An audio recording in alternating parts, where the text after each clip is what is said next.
Começar a gravar, então. Vamos dar sequência. Deixa eu compartilhar minha tela aqui. Então, a gente estava falando sobre a competência exclusiva da União, tá? A competência exclusiva da União, prevista no artigo 21, e eu disse que a característica mais importante dessa competência do artigo 21 é que é uma competência que é indelegável, né? A União ela não pode delegar, sobretudo porque são matérias de interesse nacional e de soberania nacional, ok? Matérias de soberania nacional. Vamos para o artigo 22, então. O artigo 22, perceba o seguinte, o artigo 22, ele vai falar que compete privativamente à União, então a gente ainda está falando sobre a União, mas olha aqui o detalhe, legislar sobre. Então o artigo 21, ele trata de assuntos, tá? Olha, o artigo 21 vão ser assuntos administrativos, decisões políticas, manter relações com estados estrangeiros, assegurar a defesa nacional, decretar estado de sítio, que a gente vai ver esse ano, estado de defesa, intervenção federal, autorizar a fiscalização de material bélico. Isso são todas situações administrativas. Em nenhum momento aqui falou-se em legislação, edição de normas, nada, ok? Mas o artigo 22, ele tem uma diferença em relação ao 21, uma e outras. O artigo 22, ele vai falar sobre a competência legislativa privativa da União. Privativa vai ter a ideia aqui de que só a União pode legislar sobre os assuntos do artigo 22. Novamente, somente a União pode legislar sobre os assuntos previstos no artigo 22. Mas tem aqui uma exceção, que eu já vou falar para vocês. Vamos ver alguns assuntos que só a União pode legislar. O primeiro, pessoal, Primeiro, direito civil, comercial, penal, processual, eleitoral, agrário, marítimo, aeronáutico, direito espacial, direito do trabalho. E aí vai indo, né? Sistema monetário, política de crédito, comércio exterior interestadual, e aí vai. Então, todas essas matérias são de competência da União legislar sobre. Os estados, então, não podem legislar. Então, o artigo 22, ele vai dizer para a gente que aquelas matérias ali previstas, elas são de competência privativa, leia-se, somente a União pode legislar sobre. Agora tem um detalhe bem interessante aqui nesse artigo 22, que é o seguinte: embora ela não seja partilhada com um ente político, por exemplo, com o Estado, município, tem uma possibilidade aqui prevista no artigo 22, que é a possibilidade de delegação. Só que essa delegação, o que acontece quando eu delego algo? Eu entrego, né? Deleguei determinado assunto. Passei para frente, entreguei para alguém. As matérias do artigo 22, elas são passíveis de delegação. Onde vai estar isso? O artigo 22, parágrafo único. Vai dizer que a lei complementar pode autorizar os estados, a legislar. Muita atenção para esse negócio que eu grifei aqui, ó, sobre questões específicas das matérias relacionadas neste artigo. Vamos tentar traduzir isso e simplificar. Está dizendo que, embora as matérias do artigo 22 sejam de competência privativa, leia-se, somente a União pode legislar, o artigo 22 ele fez uma permissão de delegação de questões específicas. Vamos pegar o exemplo da questão do piso salarial. O piso salarial é uma matéria de direito do trabalho. Portanto, direito do trabalho vai estar aqui, ó, como competência privativa da União. Só que os estados, eles receberam a autorização para fixação de salários regionais. Do Paraná está 1.380 alguma coisa, salvo engano, é maior do que o salário mínimo federal. Perceba que a União não delegou toda a matéria de direito do trabalho. Ela delegou uma questão pontual. Olha, se vocês quiserem instituir o piso salarial regional, pode fazer, tem autorização para isso, beleza? Então, só para recapitular, o artigo 21 trata de competência exclusiva e aquela ali eu não posso delegar mesmo, são questões administrativas, são questões que envolvem soberania nacional. O artigo 22 trata de competência legislativa da União e no artigo 22, o parágrafo único, nós encontramos aí uma autorização para delegar questões específicas ali previstas no artigo 22, ok?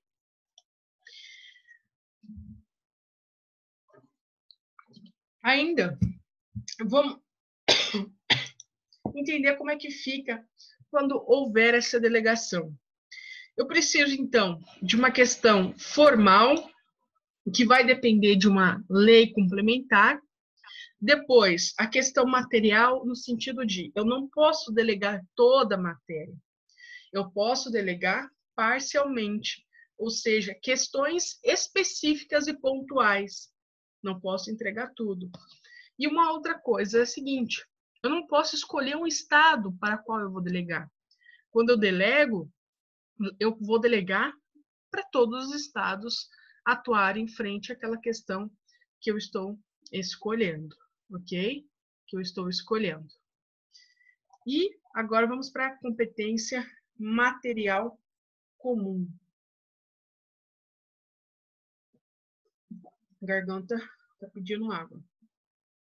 Artigo 23, então, a competência chamada competência material comum. Essa é uma competência que ela nos leva a perceber que todos os entes federativos, eles possuem a possibilidade, a habilidade, a aptidão para trabalhar os assuntos do artigo 23. Perceba o seguinte, o artigo 22, olha só, fala legislar e enumera as matérias, correto?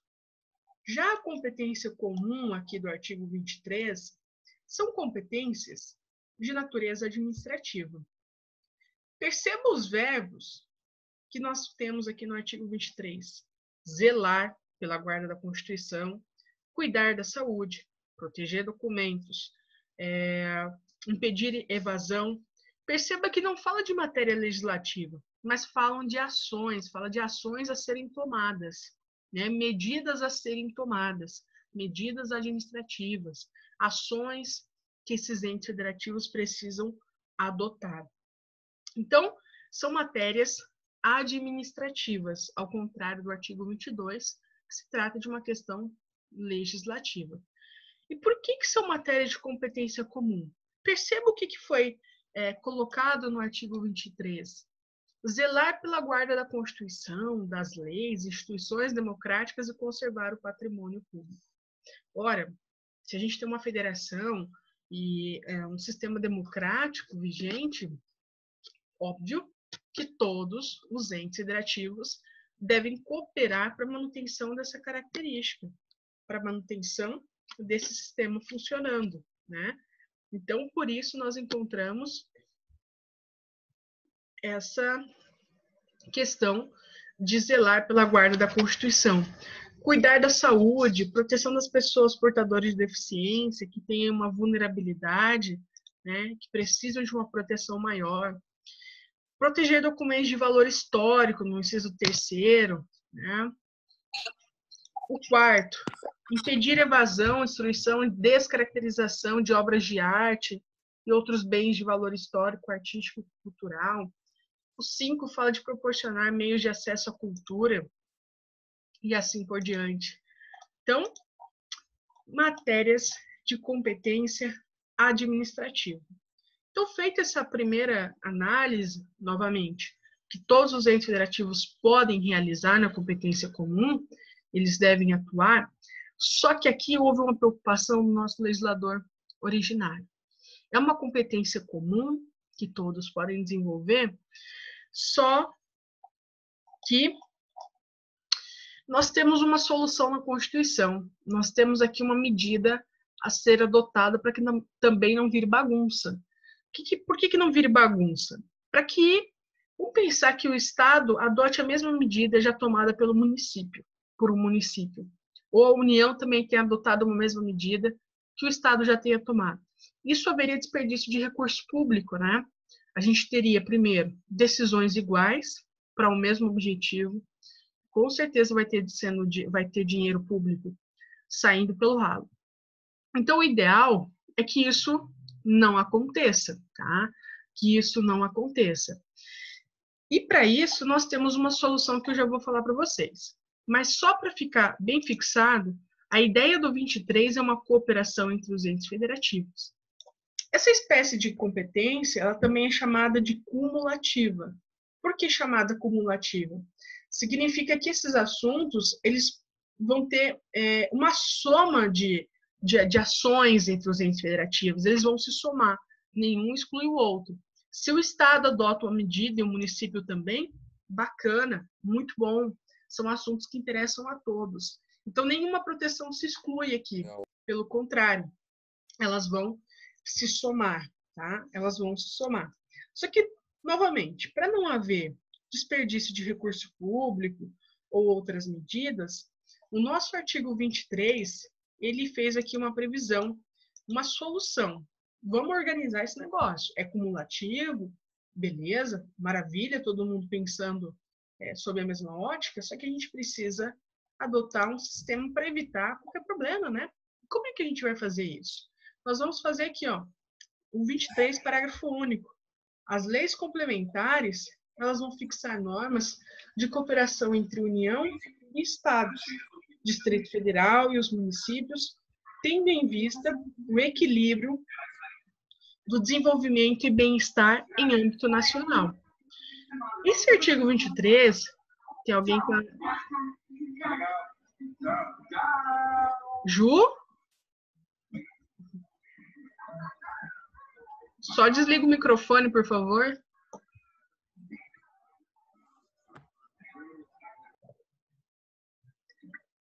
Então, o artigo 23, ele, com essa solução adotada no seu parágrafo único, ele vai evitar aqui um desperdício de recursos financeiros, tá?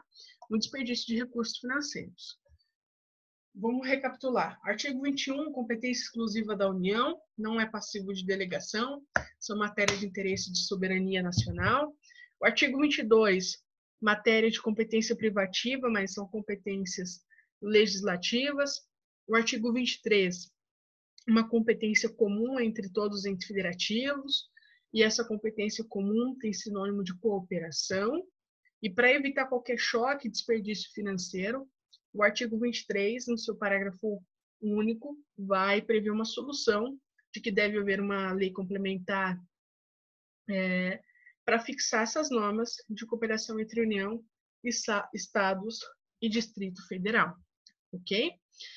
Vamos agora para a competência legislativa concorrente. Competência legislativa concorrente. O caput, aqui do artigo 24, compete à União, aos Estados e ao Distrito Federal legislar concorrentemente sobre. Novamente, pessoal, se você estiver anotando, ou se você vai anotar depois, ou vai só rever a aula, vamos colocar o seguinte aqui: município não possui a competência concorrente. Veja que ele não consta do caput, né? Ele não consta do caput do artigo 24. Então, o município ele não entra nessa conta aqui, tá? Ele não entra nessa conta do artigo 24. E essa competência concorrente, então são assuntos que interessam diretamente a esses três entes. Os três também têm autorização para legislar sobre esses assuntos: direito tributário, financeiro, penitenciário, econômico e urbanístico. Calma que a gente vai ver também que não é bagunça. Por exemplo, o Paraná tem uma legislação tributária própria, totalmente própria. Não é assim. Tem um sistema que deve ser obedecido, que a gente vai ver na sequência. Custas de serviço forense, produção e consumo, e assim vai. Floresta, caça, pesca, fauna, e tem outros incisos que eu não trouxe para cá, por uma questão de tempo mesmo. Essa competência do artigo 24, naquelas técnicas que a gente viu no início da aula, ela é uma consequência da técnica vertical. O que é a técnica vertical? A técnica vertical é aquela que a gente pode ter mais de um ente trabalhando com o assunto, tá? Trabalhando com o assunto diretamente.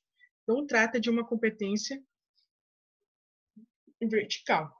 Não vai ter uma questão de natureza cumulativa, porque ao contrário do 23, o 24, ele se preocupou em dizer o que se pode e o que não se pode fazer, o que cada ente vai poder fazer.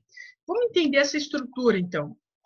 Aqui no artigo 24, olha como que essa competência concorrente ela vai acontecer efetivamente.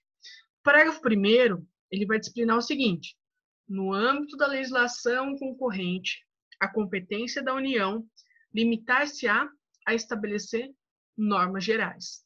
Então, a Constituição já falou assim, União, você fica com o seguinte, você vai fazer as normas gerais, né, até para o Estado e o Distrito Federal ter aí uma orientação sobre como proceder sobre esses assuntos. Eles precisam ter algo para se apegar, ok?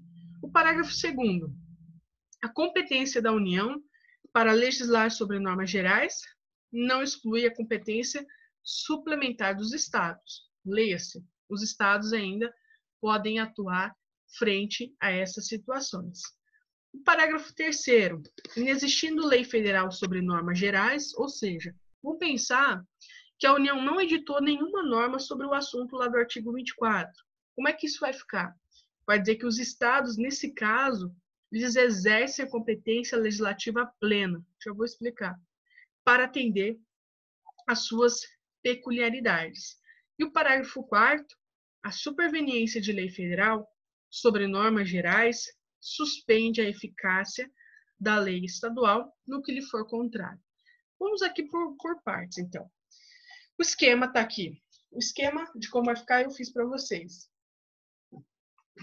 O artigo 24 funciona da seguinte forma, então. União faz aí o termo geral da coisa, de como vai andar. Até aí, tá tranquilo, tá? Até aí, tá tranquilo.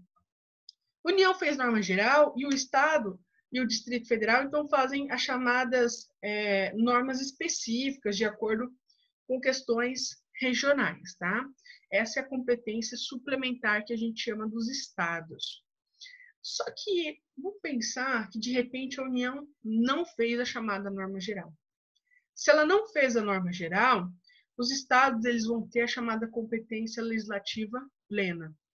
Eles vão editar a norma lá para o seu Estado de maneira total, porque não há, em âmbito nacional, a norma geral, que era a exigência, né, do artigo 24.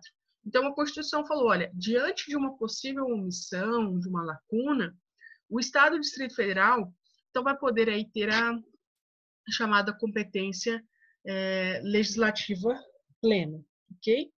E aí a gente pode pensar, e de repente a União se toca dessa omissão e edita a norma geral posterior à norma que o Estado havia editado por conta daquela omissão, que era uma norma total. Como é que fica nesse caso? Será que essa norma do Estado ela é automaticamente revogada? O que acontece com essa norma estadual? Pessoal, ela não será automaticamente revogada. O que vai acontecer é a suspensão, tá? A suspensão da norma estadual nas partes que ela for contrária a essa norma geral. Então, ela é suspensa na parte que é contrária. Deu para entender isso?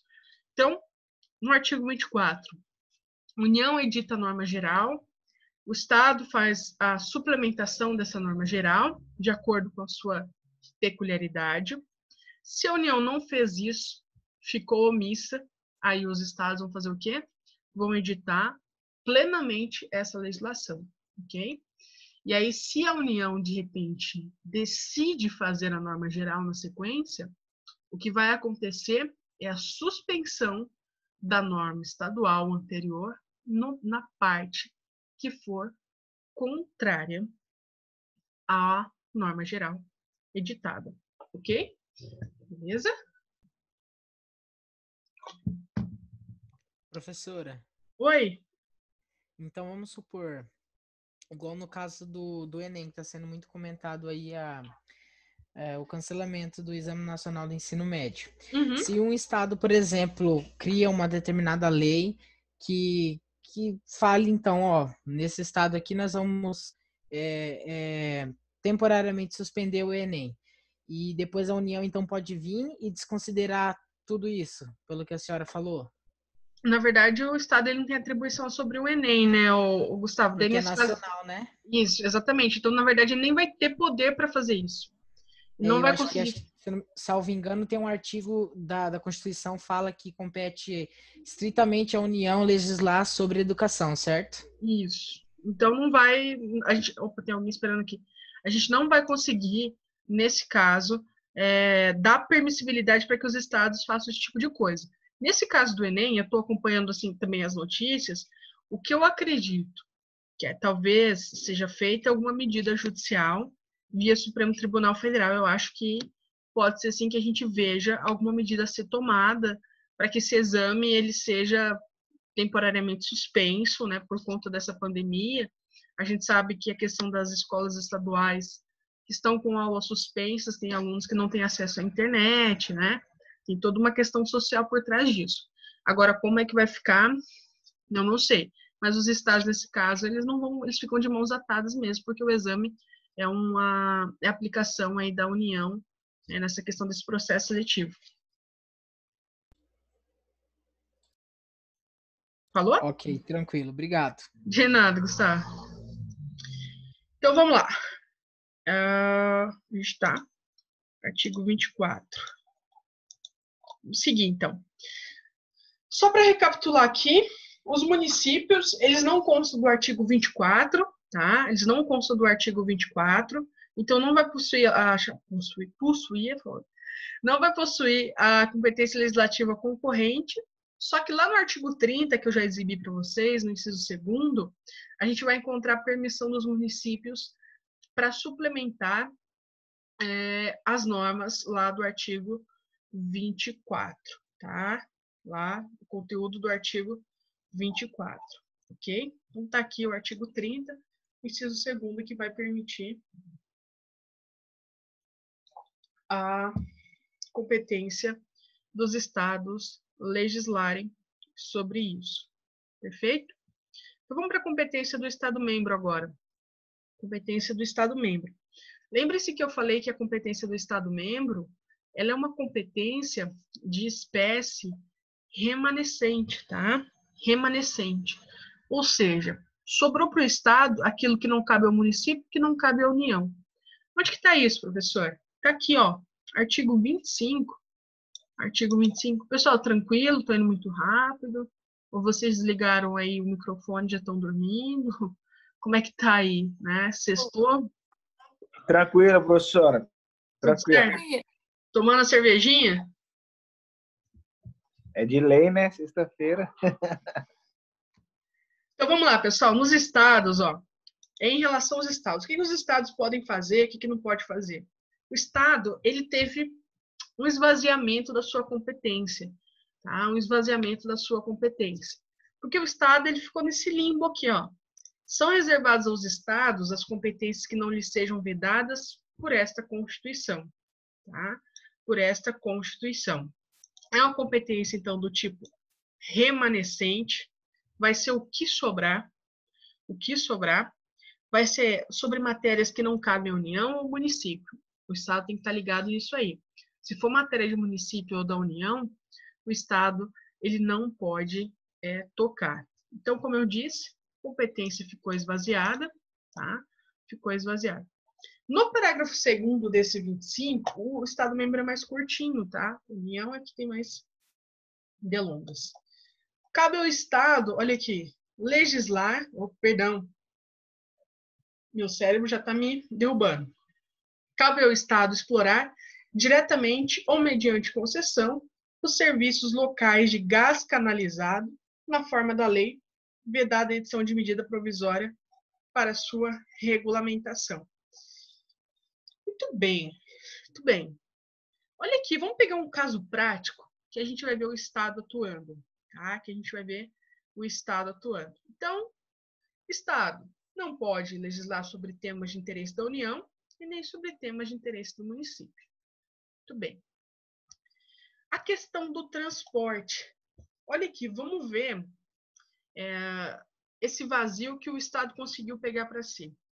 O município, ele pode legislar sobre o chamado transporte intramunicipal. Olha o artigo 30.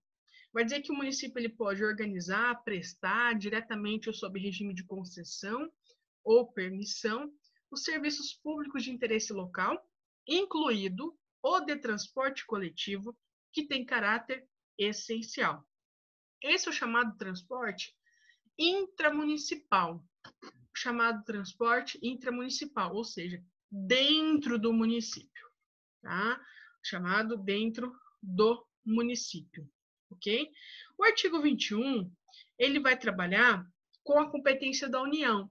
E a União, ela tem a competência, lá no inciso 12, a linha E, para trabalhar com o serviço de transporte rodoviário interestadual e internacional de passageiros. Então, o transporte interestadual compete à União exclusivamente explorar sobre regime de autorização, concessão, o transporte interestadual. Beleza. Então, o intramunicipal dentro do município compete ao município. O interestadual, que é aquele transporte que vai envolver mais de um estado, né? Vai ser em vários estados, compete à União trabalhar com essa questão, explorar e assim por diante. Só que o transporte intermunicipal? O intermunicipal tem um vazio aí. Nós não encontramos na Constituição o transporte intermunicipal sendo trabalhado pela União ou pelo município. Ficou um vazio, e esse vazio foi aproveitado pelo Estado. Olha aqui o que eu deixei para vocês nesse esquema. A Constituição não falou sobre o transporte intermunicipal, e se ela não falou, né, e o município trabalha com o intramunicipal e a União trabalha com o interestadual, o Estado, na sua competência remanescente, ou seja, trabalhando com o que sobra, ele vai disciplinar o transporte intermunicipal, que é envolvendo mais de um município. Um ônibus que vai de Maringá para Paranavaí, ou de Paranavaí para Nova Esperança. Esse é o intermunicipal. Intramunicipal, dentro do município, e interestadual são realmente veículos circulando em mais de um estado. Pessoal, nós temos aí 9 minutinhos, mas eu acho que a aula rendeu bastante hoje, não quero cansá-los. Na próxima aula a gente termina, vai ficar sobrando competência do município, tá? Não é muito, parece que é muito, mas tem jurisprudência aqui que eu separei depois para a gente discutir. Então, na próxima aula a gente termina essa matéria, tá? Já termina ela e começa outra. Salvo engano, é intervenção federal, tá? Salvo engano, é intervenção federal. Preciso confirmar. Então, eu desejo um bom final de semana a todos. Gostaria, antes de encerrar, deixa eu só parar de botar aqui para a cara de todo mundo. Se quiserem habilitar a câmera, pode ficar à vontade. Só não habilita se você tiver de roupa íntima aí, né? Ou nu, que ninguém vai querer ficar vendo, né? Não sei. Pelo menos eu tô de boa. Mas vamos lá. Pessoal, amanhã cedo, às 10 horas da manhã, nós temos uma live lá do Desmistificando o Direito. Eu vi a latinha aí, Andrei. Mas toma uma melhor, né, Andrei? Isso aí é meio triste, hein? Amanhã a gente tem uma live com a professora Emanuela Denora para debater um assunto super importante, que é a questão da violência doméstica, e vocês estão mais do que convidados. Vai ser no Instagram do curso. Gostaria muito que vocês participassem, porque nós vamos trabalhar sobre um assunto bem difícil, durante a pandemia, nós tivemos um aumento exponencial sobre violência doméstica. Por incrível que pareça, diminuiu notificação em delegacia, ou seja, tem menos mulheres indo à delegacia. Aí você pode pensar, professora, então diminuiu. Não diminuiu, pessoal. Aumentou o número de flagrantes, tá? A Polícia Militar está com um número maior de flagrantes, ou seja, agressores sendo presos no ato da violência. E a nossa preocupação maior é sempre o caso não notificado. É aquela violência que está acontecendo na residência, entre relações das pessoas e assim por diante, e que não são levados ao conhecimento da autoridade. Enfim, é um tema bem difícil, né, que afeta todo mundo, então seria bem bacana que vocês participassem. Não vou mais cansá-los, desejo uma boa noite e até a próxima semana. Um beijo, pessoal, até mais.